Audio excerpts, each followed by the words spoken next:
Hello, Cyberlinks. Real quick, I want to apologize that the model is not done. This is a very rough video that I wanted to put out for you guys because it's such a big and important topic that I did want to cover it. Unfortunately, this kind of broke on a very busy day for me at work, so I couldn't really spend a whole lot of time making a script. So a lot of this is kind of just out my butt. But basically, for anyone who does not know, Microsoft has won the FTC fight for Activision Blizzard. This has been a continuously evolving story that I've covered quite frequently, actually, much to some people's dismay. Basically, last year, Microsoft announced that they were going to be beginning the process to acquire Activision Blizzard. And this was such an important thing at the time because this was for 68.7, for ease of sake, $69 billion. Not only is this the largest acquisition in the video game history to date, but this is also the largest acquisition just in general. And rightfully so, a lot of people have been concerned about this.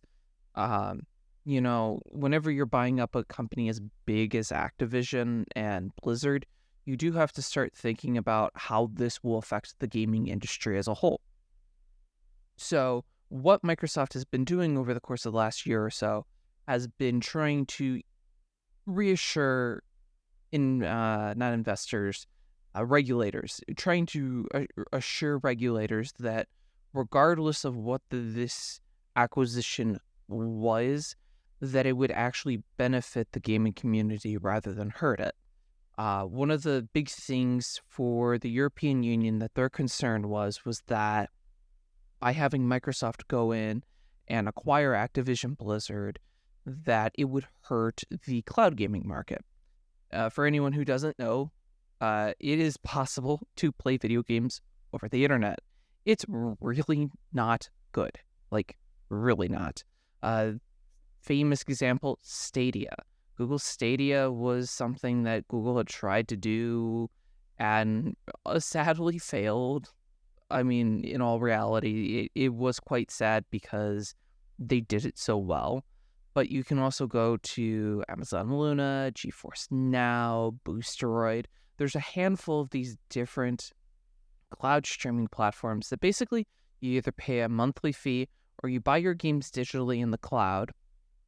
And instead of having to have like a physical piece of hardware, you can just open up your phone to an app or go on your computer to a specific website and you can just play the games that way.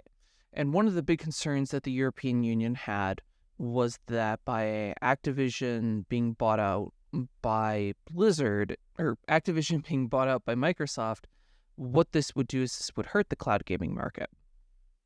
If you could even really call it that, because cloud gaming makes up like maybe 1% of gaming as a whole.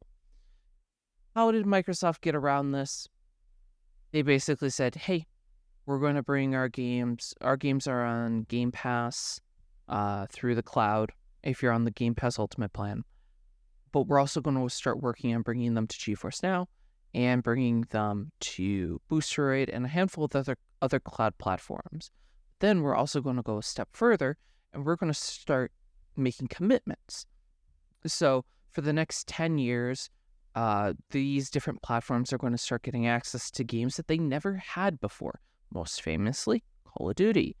And that has even branched over to the Nintendo Switch. Microsoft signed an agreement with Nintendo that if this deal would move forward and actually get passed, Nintendo would get Call of Duty, which is huge because they haven't had a Call of Duty game since the Nintendo Wii over a decade ago.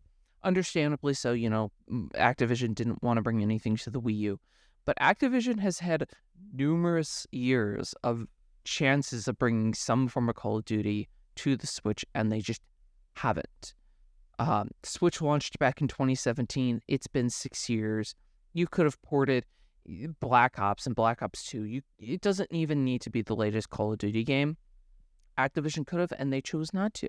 So by having Microsoft come in and make this agreement, it actually is really cool because some people only have a Switch, or some people only like to play their games portably. They don't want to sit down in front of a TV, or maybe they don't have a TV and they need that portable aspect to play a lot of these games on the go. Now, moving forward through the course of the year, we started hearing more and more countries basically signing off and agreeing to allow this merger to commence. Especially when you're talking about something as big as Activision Blizzard, it's so important that countries sign off on this merger, because if they don't, you can still commence the merger, but you can't operate as an entity in that country. So if like Japan didn't approve the merger, but every other country in the world did, it would be hard for Microsoft to sell those games in Japan. And granted, Japan is one of the many, many, many, many countries that was just like, yeah, no, we approve it. You had South Africa, you had, not Russia, you had Brazil. I don't know why I thought Russia for a minute. You had Brazil, you had Australia, I believe New Zealand. You had all these other different countries signing off on this and saying that, hey, yeah, we approve of this. We would be okay if you decided to go forward with it. Now, all of this is happening in the background as we get closer and closer to their deadline date, which is July 18th, just a week away from the date of recording this, which is July 11th.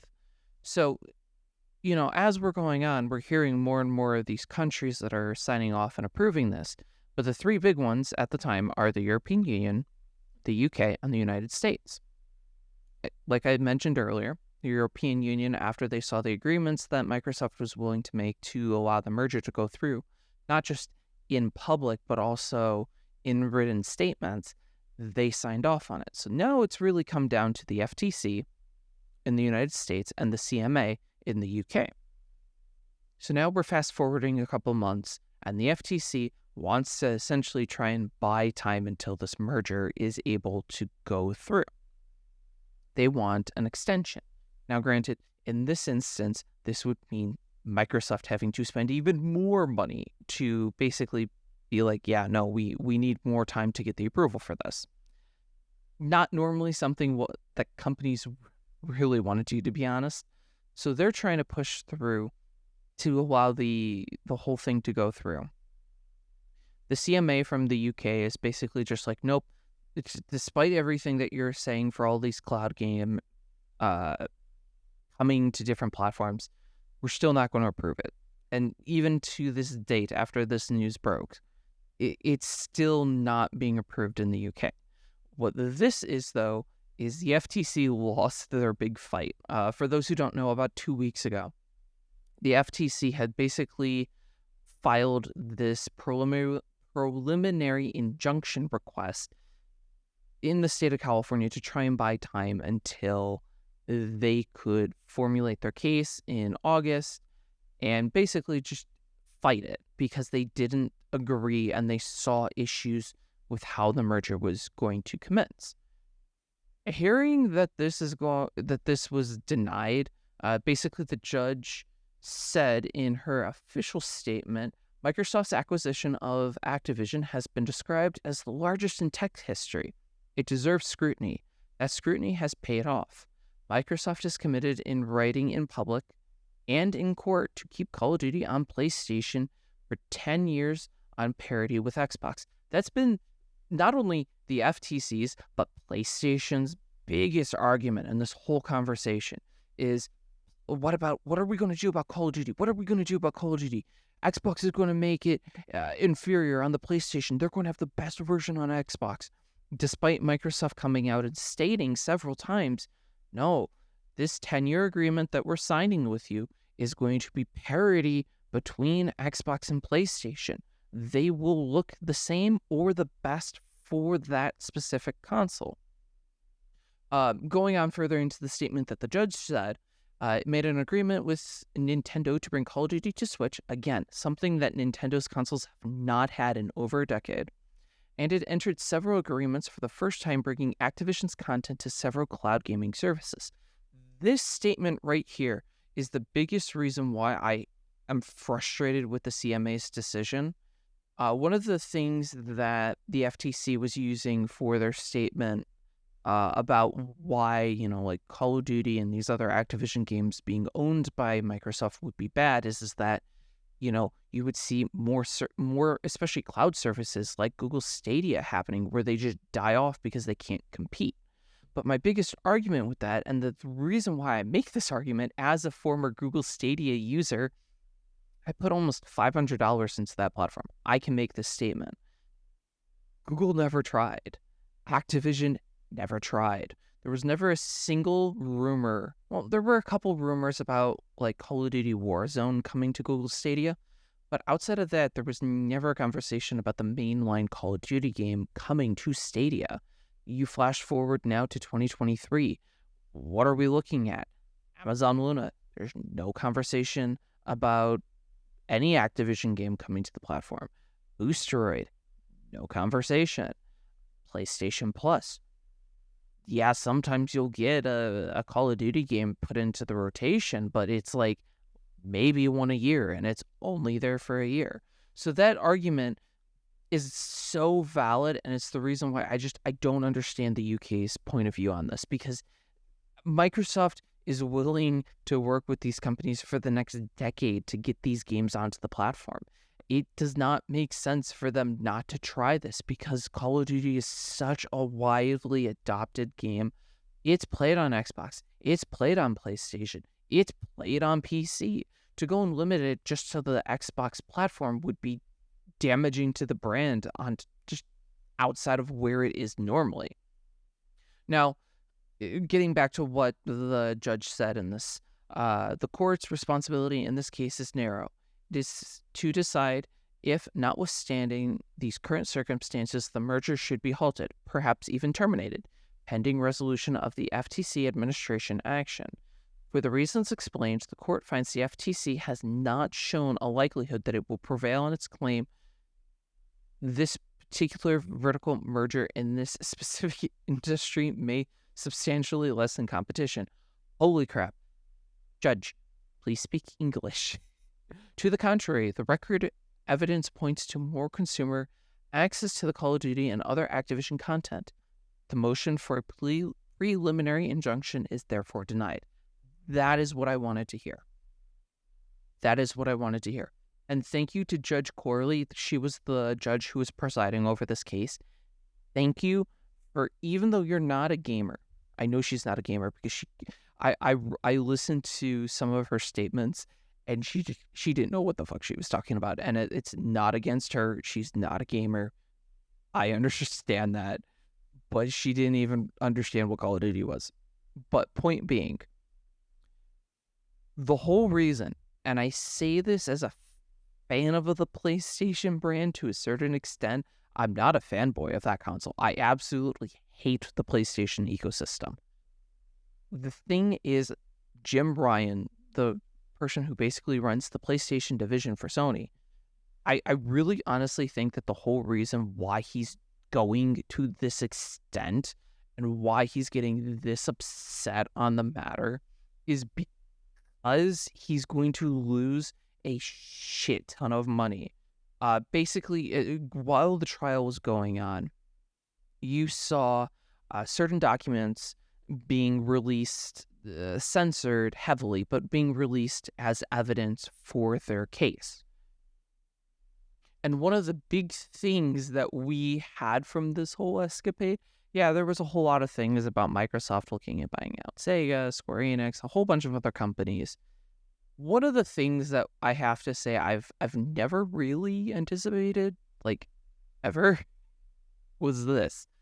PlayStation, when they were going in and releasing information into evidence for their statements, they decided to Sharpie out some of their numbers that they thought were confidential. And when you go and scan that information, just know, anyone who's watching this, Sharpie does not black out when you scan it through a machine. Basically, what was revealed in this article, thank you to TechSpot for covering this, what was basically released in this was a general idea on how much money PlayStation spends on their games. You have here, Horizon Forbidden West cost around $212 million to develop. 5 years and required 300 full-time employees. You had The Last of Us Part 2 that was 220 million. But here's the thing.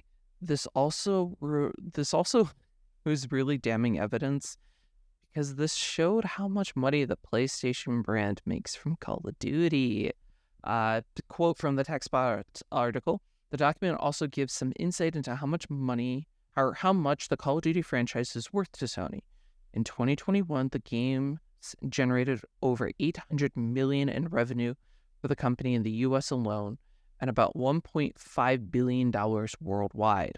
Figures jumps to an annual average of $15.9 billion if you add what COD players spend on hardware, accessories, subscriptions, and other PlayStation services. So this is the biggest damning piece of evidence, and honestly, I won't say that this is the only reason why PlayStation and the FTC lost that case, because there were other reasons why they lost it, but I don't think this helped. When you go and see that they make $1.5 billion worldwide off of a single franchise, it very much comes off like the whole reason why they're fighting this is because they're going to lose money. And it's just like $1.5 billion. That's a shit ton of money. How many people out here, leave a comment down below, how many people out there only buy a PlayStation to play Call of Duty? I'm very curious about this. I mean, personally, for me, I don't buy PlayStation games for Call of Duty. When I go out and buy a PlayStation, it's normally only for a handful of exclusives that the PlayStation company ever really puts out that I like. I'm not the biggest God of War fan. I don't like the series. I haven't been the biggest fan of Ratchet and Clank. I'm still wanting to this day to play Rift Apart or Drift Apart or whatever that game that came out a couple years ago was. But like the only games normally for the longest time I bought PlayStation consoles for were the Persona series, because for the longest time you could only pick up Persona on PlayStation. But now that's not true anymore because they're coming to to the Xbox and the Switch. So it's like the only reason really that I need to have a PlayStation, like moving forward, is when Honkai Star Rail gets a PS5 version, because I'm still addicted to that game.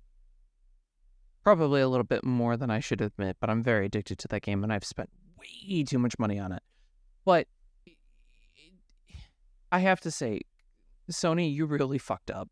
I don't normally like saying that, but you did. And I hope that, basically Microsoft is now in conversations with the UK to try and figure out what the UK wants as a workaround for the whole thing with their buyout. They want to know what they have to do to meet their satisfaction, and if they can come to an agreement, you might have this deal actually going through on time next week. And if that's the case, that brings up an even more interesting question on, if this goes through, how early can we expect these games to, be on Game Pass? Activision has the biggest fucking catalog of games that they just don't do anything with. Could we see some of these older games that people want to play coming to Game Pass? And if that's the case, dude, call me excited as a teenage girl. I'm ready for this shit to happen. So, thank you guys to everyone who tuned in. I know, again, this wasn't really my normal kind of video, but it was something very important that I wanted to get out as soon as possible to talk to you guys about. And I couldn't really make a script to set everything up on time. And I'm racing to upload this in time for my video for the day. So hopefully you guys did like it. If you did, make sure to hit that like button, as it shows me that actually people enjoy my videos. Also hit the subscribe button if you do enjoy my content. I do videos normally 2 to 3 a week, and I'll do live streams anywhere 3 to 4, maybe even 5 times a week. I'm always posting content for you guys, so there's always something new for you. Leave a comment down below. What are your thoughts on this whole merger? I'm very interested to see other people's opinions on it because it's either you're an Xboy or an Xbox fan, or you're a PlayStation fan.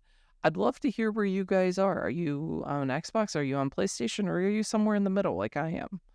So yeah, hopefully I get to see you guys on our next digital adventure. Bye, guys.